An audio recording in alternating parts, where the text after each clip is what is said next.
Sáqueme una que de día la tengo. Con José, pero lo hablamos aquí recurrentemente, y José siempre le dice, tocó el techo simbólico de los 4.000, de los 4.500, y por lo general nunca vemos que eso se devuelva. ¿Existe alguna moneda en el mundo que le esté pasando lo de Colombia, pero que vuelva y se retome con unos bajonazos bastante importantes? Es decir, Colombia llega a los 5.000.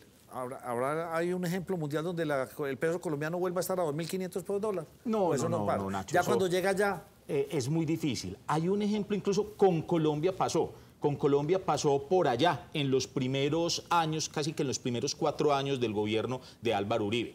Pero fue por algo muy particular, y es que precisamente el dólar se había pegado una disparada durante esos años, había llegado incluso a superar los 2.500 pesos, pero recuerden que durante esa época fue cuando nos acercamos y superamos el 1.000.000 de barriles diarios ¿de qué? De petróleo.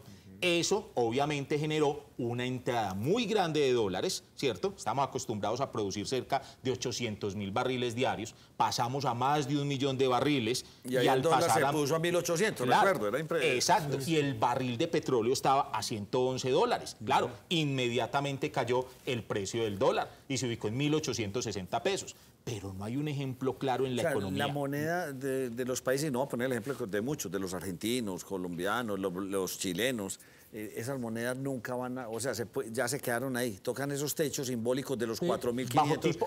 Bajo tipo de cambio libre es muy difícil, ¿cierto?, que vuelva a bajar. Tendrían que pasar, no es imposible, pero tendrían que pasar un montón de fenómenos económicos muy complejos y a la larga muy poco, digamos, con muy poca probabilidad que entre una gran cantidad de dólares a la economía para que eso baje. Y le hago otra pregunta, ¿y por qué teniendo este dólar, José nos daba una información esta semana donde nos decía, la balanza comercial está perdida?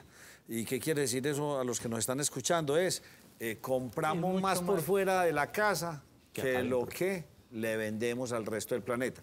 Teniendo ese dólar así en esa situación, pues Colombia debería ser un proveedor de muchas materias primas, productos agropecuarios, etcétera, etcétera, pues muy apetecido. ¿Por qué nos está dando eso y la balanza sigue al revés? Nacho, es que hay un problema. Nosotros nos creamos en nuestra cabeza el sofisma de distracción de que nosotros éramos grandes exportadores de materia prima. Un momentico. Somos exportadores de commodities. Nosotros vendemos café, nosotros vendemos banano, nosotros vendemos flores, nosotros vendemos petróleo, ¿cierto? Pero nosotros no vendemos una gran cantidad de materias primas que sí son muy apetecidas en el mercado. Y para producir ese café, ese banano, esas flores, para sacar o para producir ese petróleo, necesitamos una gran cantidad de materias primas que realmente nosotros no producimos. Además de ello, la industria de los alimentos en Colombia, ¿cierto?, se ve gravemente afectada porque nosotros no somos capaces de producir maíz, soya, cereales que hacen parte, digamos, de muchos de los insumos que requiere la industria alimenticia. Entonces, por un lado, lo que podemos estar ganando en unos sectores, como lo acabo de mencionar, de exportaciones tradicionales, lo perdemos por ese otro lado, en donde tenemos que importar e importar a muy alto costo, que incluso es lo que hemos vivido con la guerra entre Rusia y Ucrania, donde gran cantidad de ¿qué? De materias primas necesarias para generar la producción que nosotros consumimos aumentaron de precio, tanto por lo que está pasando en la guerra como por las externalidades que está experimentando la cadena logística a nivel internacional.